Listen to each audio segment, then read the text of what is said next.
All right then, let's get into it. So, as I said outside, what we're going to be dealing with is rhyme scheme and everything it entails. So what's rhyme scheme? Rhyme scheme is a pattern that you find within every poem, every song that you will ever hear. So the definition is the ordered pattern of rhymes at the ends of lines of poems of verse. You've seen them. Here's a simple one right there. Roses are red, violets are blue. I'm out of my head with thinking of you. I can see some of you guys going, ooh, that's pretty good. I want to write that thing down.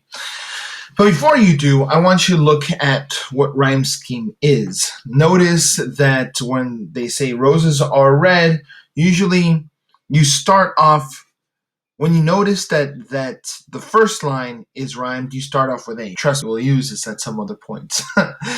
So write A at the first line because that is the start of our rhyme scheme.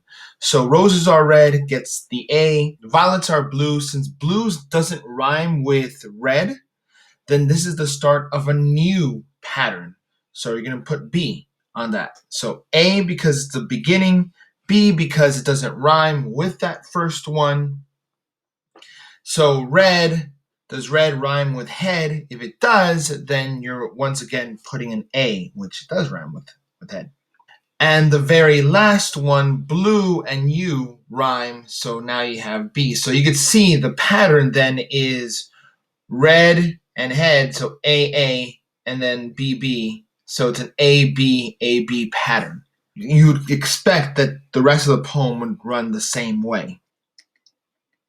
Let's look at this a little more closely. I do not like green eggs and ham. I do not like them, Sam I am. I do not like them in a boat. I do not like them with a goat. I do not like them in a house. I do not like them with a mouse. Ham, you'd write an A with. Am, because it rhymes with ham, starts with A as well.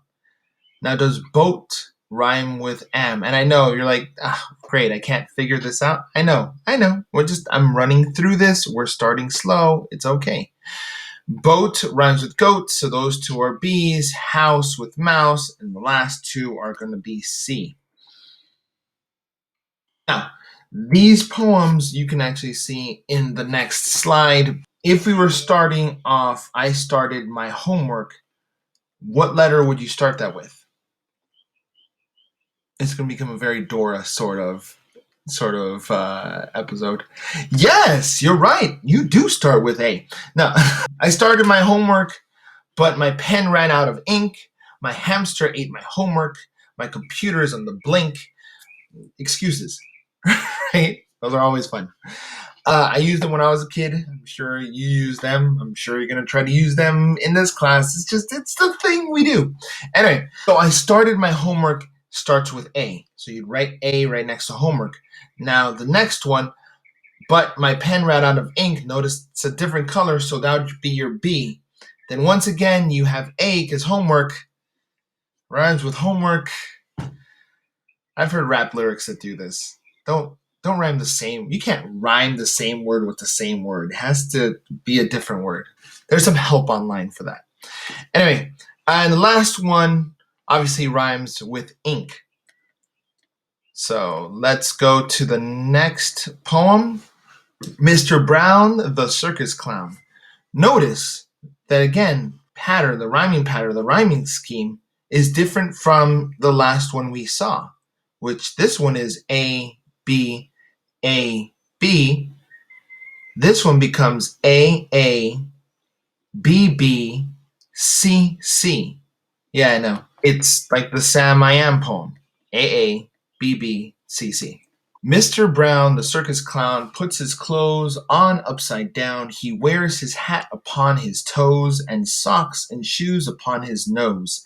He ties his ties around his thighs and wraps his belt around his eyes.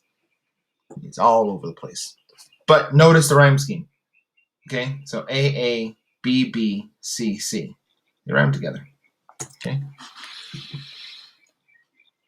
And once again, we start off with A. If the last word rhymes with the first one, then you're going to A. The next one goes B, because play and toes don't rhyme, so that's a new rhyme pattern. So it's A, A, B, B, C, C. Did you notice something as well? A lot of the poems are going to have certain patterns. So you will have a ghost. No. So you will have A, B, B, C, C, or you'll have A, B, A, B. And other ones as well. There are about 4 of them, 4 different patterns. In the end, poems are used as lyrics in song. Originally, you had people that were storytellers, and the easiest way to remember a story is through song, through rhythm, through a certain pattern, repetition. You'll see this in a lot of storytelling. A lot of these people that were storytellers, they were going from place to place. Back then, they didn't have TVs. They needed some sort of entertainment. They'd go place to place, and they would tell their stories. Their best stories, they would tell over and over again. And a lot of those stories were made into song. You shouldn't be surprised that, yeah, a lot of music has these same patterns. This is 50 Ways to Say Goodbye by Train. Emily Jabowski. I'm not the one who looked it up.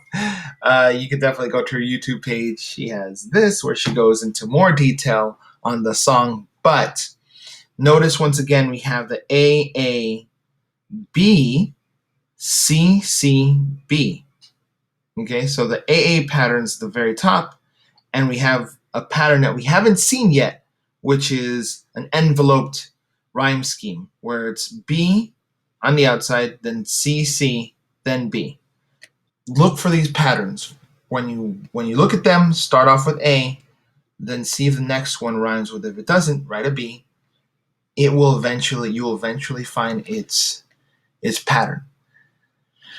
And just a warning, once you know this, you'll be able to see the rhyme patterns within any kind of music.